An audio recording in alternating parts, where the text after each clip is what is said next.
So welcome to David Quan. David is an IB graduate from 2018 and moved on to tertiary studies and having a very successful career path beyond Saints. So I'll thank David for his time today, and I'd like to start off by asking him the question.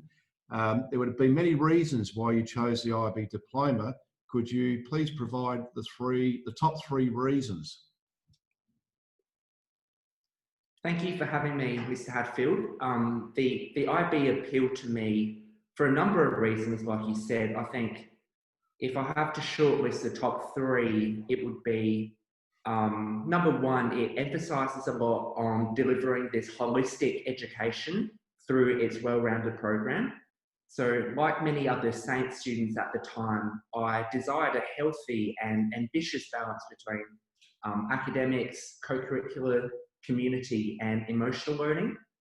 The second reason, what stood out was the international and intercultural focus and appreciation within the IB. So the possibilities of gaining new perspectives, ideas or thoughts from, all around the world, throughout history and across disciplines just fascinated my intellectual curiosity at the time. And the third one, perhaps a bit superficial, but many of my role models at school studied the IB, and quite importantly, they spoke very highly of you, Mr. Hadfield, and of the program at Saints. Thank you, David. David, could you please tell me, how does the IB support or help with university admissions? Putting me on the spot, Mr. Hadfield. Great question. I think it is complicated depending on the individual circumstances, but the short answer is that the IB is well recognised and really prepares you. So I think it might be worthwhile if we briefly consider this through the lens of the four most common pathways, and that's domestically, internationally, and within each we'll touch on the options. So domestically, people apply to Australian universities, that's not medicine.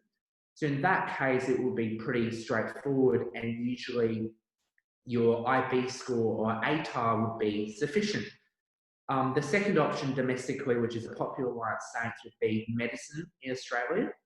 In that case, it is arguable that the IB conversion is not as ideal as it used to be. But despite this, the stats still show that many IB graduates do end up gaining admission into medical school. And I think a big reason is that the breadth, difficulty, and style of the IB encourages the development of transferable skills like critical thinking, empathy, teamwork, grit, and verbal oral communication, for example, and all of which significantly helps the UCAT and eventually the medical school interviews. Internationally, in terms of the United States, the top colleges like the Ivy League emphasize that studying the most rigorous academic curriculum in high school is a significant advantage.